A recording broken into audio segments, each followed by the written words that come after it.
Good morning dear students. BA part third year की आज की ड्राइंग एंड पेंटिंग की क्लास में आप सभी का एक बार फिर से स्वागत है।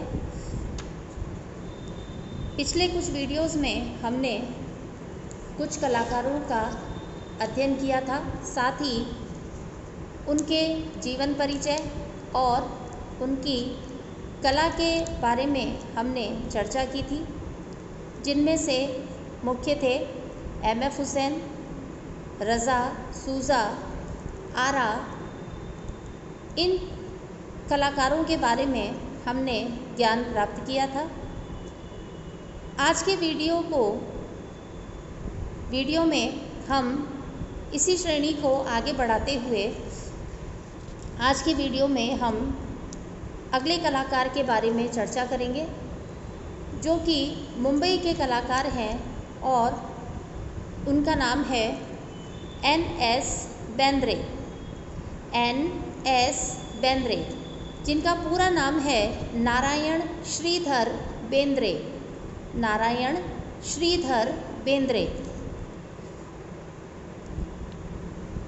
N.S. बेंद्रे अपनी श्रेष्ठ कलाकृतियों के माध्यम से समकालीन भारतीय कला में आपने अपना एक विशिष्ट स्थान बनाया था। स्त्री पुरुषों के ग्रामीण और शहरी जीवन के विभिन्न पहलुओं, प्रकृति के विभिन्न आयामों और नारी सौंदर्य के रूपांकन को आपने अपनी कला में बहुत ही खूबसूरती के साथ उद्घाटित किया है या प्रदर्शित किया है। आपकी अनवरत साधना का द्योतक है। इसके बाद हम आते हैं आपके जीवन परिचय पर। बेंद्रे का जन्म भारत के मध्य प्रदेश के इंदौर शहर में 21 अगस्त सन 1910 में आपका जन्म हुआ। बेंद्रे ने अपनी प्रारंभिक शिक्षा पूर्ण करने के बाद सन 1933 ईस्वी में 1933 ईस्वी में आगरा विश्वविद्यालय से आपने स्नातक की उपाधि प्राप्त की। स्नातक यानी बीए की उपाधि आपने प्राप्त की और इसके बाद पुनः इंदौर आकर आपने यहीं से अपनी कला शिक्षा आरंभ की। यहीं पर राजकीय कला महाविद्यालय के प्रसिद्ध चित्रकार डी देवलालीकर जी से आपने कला में शिक्षण प्राप्त किया था, जहां पर मुख्य रूप से आपने दृश्य चित्रण यानी लैंडस्केपिंग में प्रशिक्षण लिया। हर की पौड़ी, हरिद्वार, बनारस घाट, ओमकारेश्वर आदि स्थानों का और वहाँ के दृश्यों का आपने चित्रण किया और कला शिक्षकों के आग्रह पर आप मुंबई चले गए। इसके बाद सन 1934 ईस्वी में 34 ईस्वी में मुंबई राज्य का कला डिप्लोमा आपने प्राप्त किया। इसके बाद यहाँ से कला शिक्षा की समाप्ति के बाद आपने स्वतंत्र रूप से कला सृजन कार्य प्रारंभ किया। कश्मीर सरकार के विजिटर्स ब्यूरो में आप कलाकार पत्रकार के रूप में लगभग आपने 3 सालों तक काम किया, अर्थात सन 1936 से लेकर 1939 ईस्वी तक, यानी 1936 से 1939 तक आपने कश्मीर सरकार का जो विजिटर्स ब्यूरो था उसमें आपने आर्टिस्ट कलाकार पत्रकार के रूप में काम किया। इसके बाद सन 1945 ईस्वी में शांति निकेतन की यात्रा के दौरान आपने टेम्परा शैली में कार्य आरंभ किया। जब आप शांति निकेतन गए थे उसके बाद उन्होंने टेम्परा शैली में काम करना आरंभ किया। इसके बाद आते हैं आपके सम्माननीय पद और पुरस्कार। बेंद्रे ने अपनी कला का बहुत ही तीव्रता के साथ विस्तार किया था।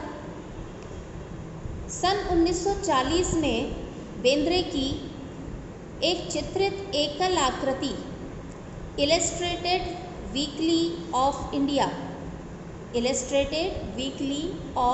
इंडिया के मुख्य पृष्ठ पर बराबर छपती रही।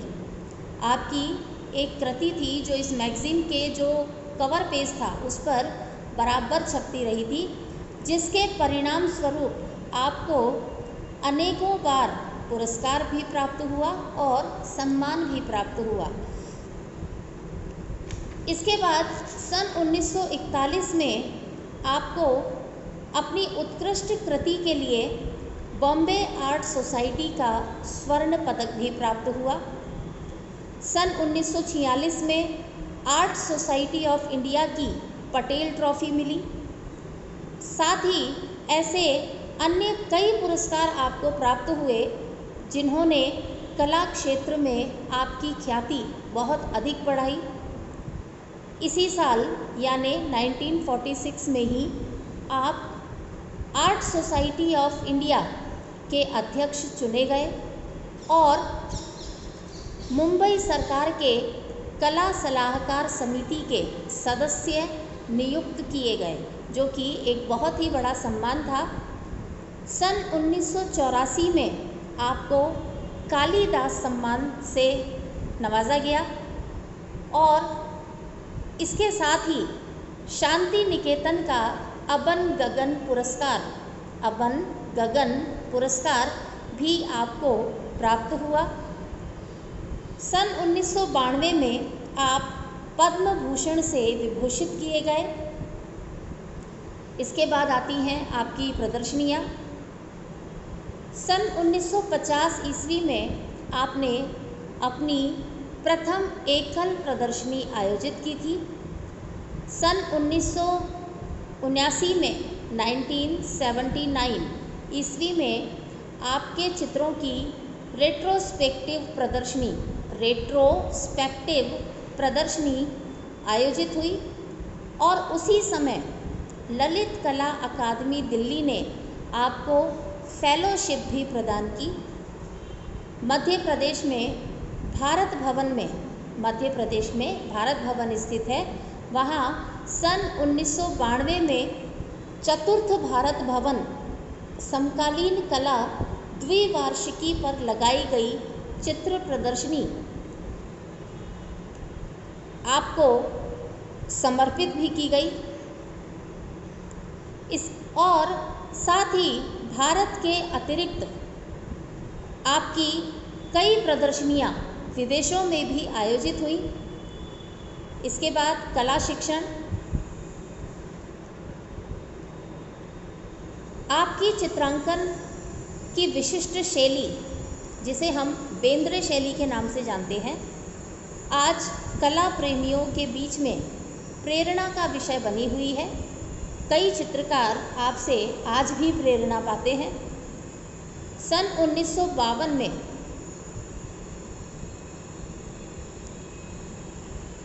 उनकी कला में सत्यम शिवम सुंदरम का अद्भुत मेल है। इस प्रकार आप एन.एस. बेंद्रे से प्रोफेसर बेंद्रे के रूप में प्रसिद्ध हुए।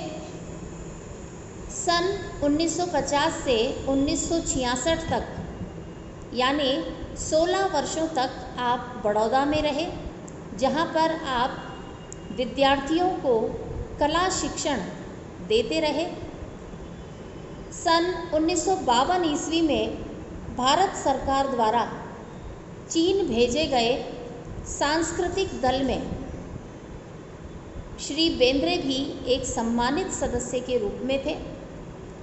1952 में भारत सरकार ने एक सांस्कृतिक दल चीन भेजा था, जिसमें बेंद्रे भी एक सम्मानित सदस्य के रूप में भारत का प्रतिनिधित्व करने के लिए वहाँ गए थे।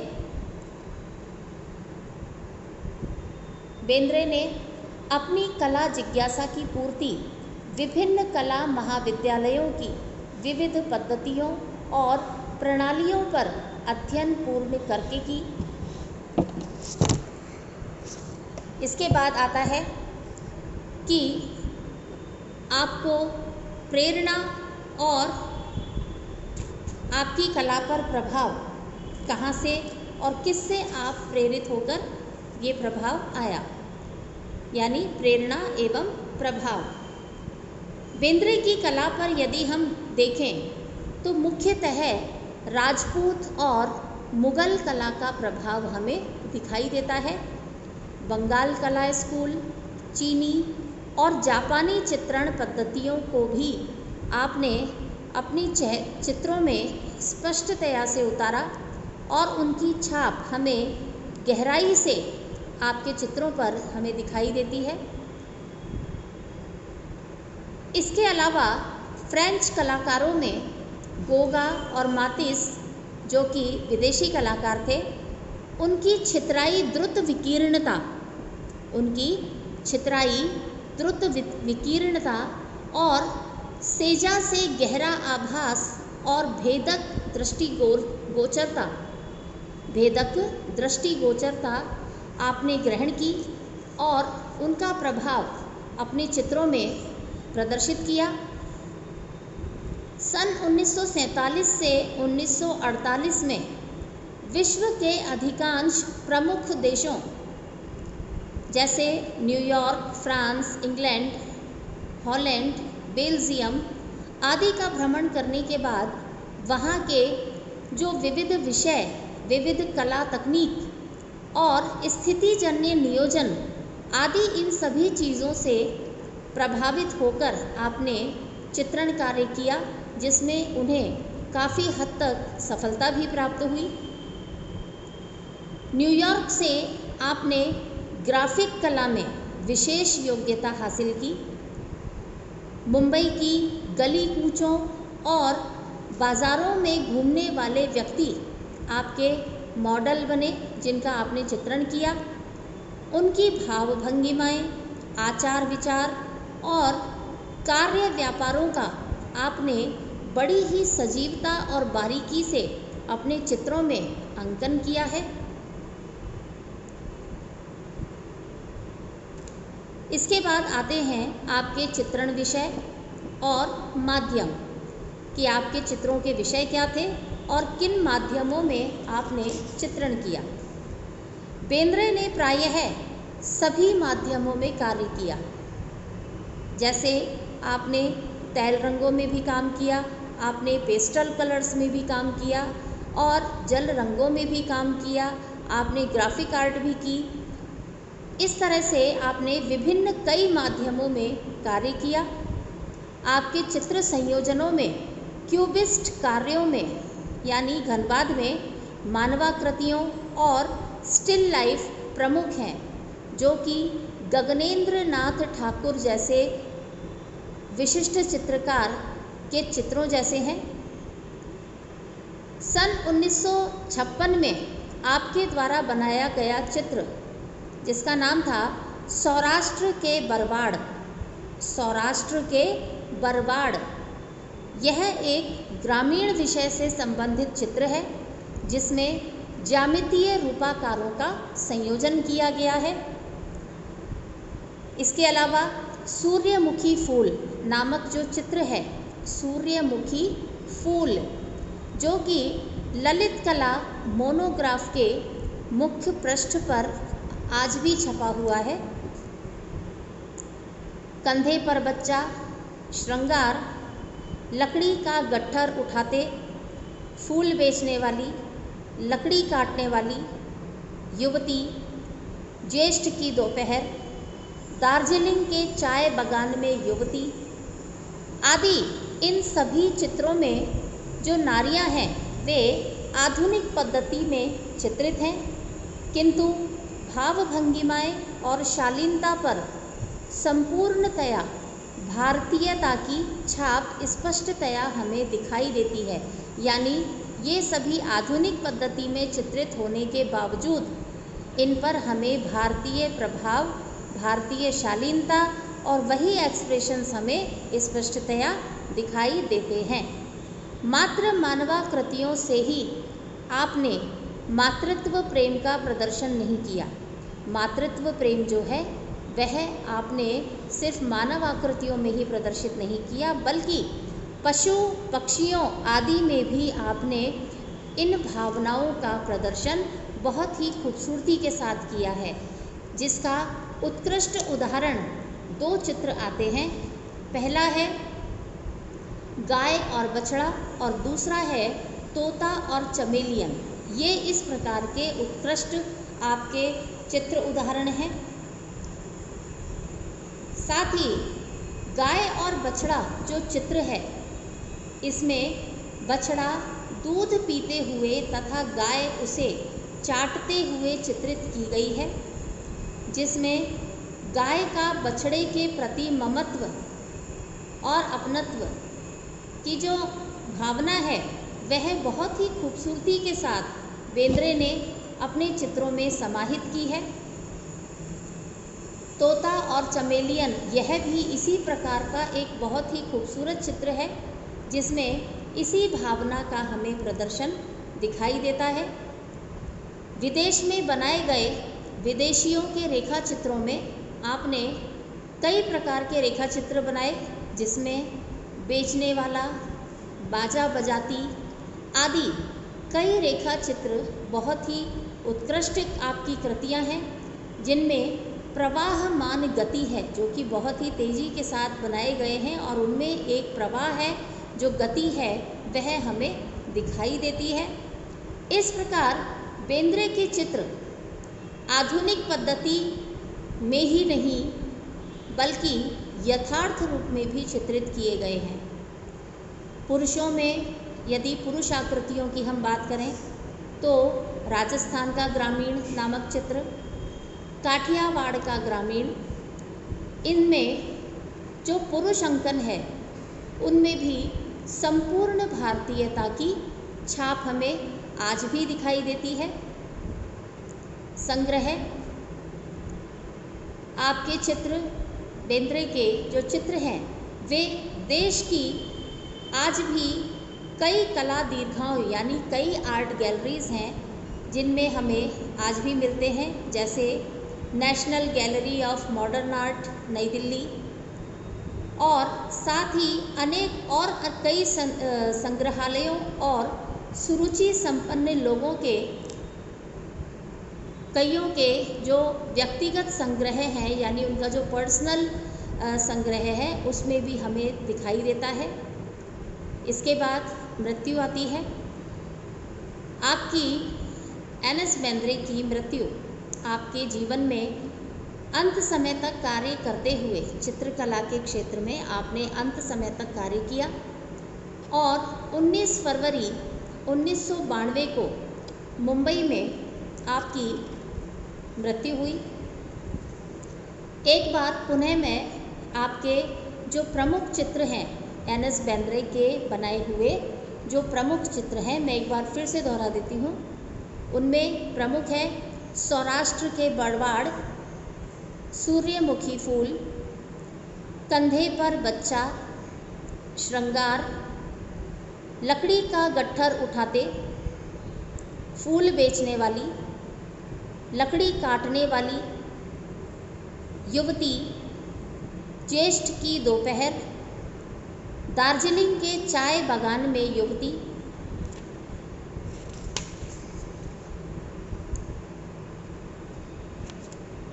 गाय और बछड़ा, तोता और चमेलियन, बेचने वाला, बाजा बजाती, राजस्थान का ग्रामीण,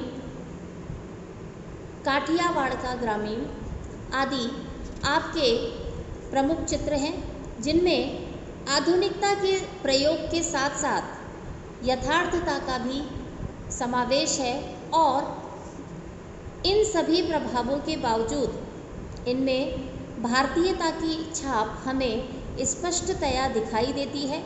आपने मानव आकृतियों के साथ साथ जो भावना मानव आकृतियों में आपने फूंकी है वही भावना ऐसा नहीं है कि सिर्फ मानव आकृतियों में हमें दिखाई देती है, बल्कि आपने वही आत्मा और वही भावना जो मानव आकृतियों में डाली है, वही आत्मा और वही भावना आपने पशु पक्षियों की आकृतियों में भी फूंक दी है, जिसके साक्ष्य आपके बनाए हुए ये चित्र स्पष्टतया हमारे सम्मुख आज भी मौजूद हैं।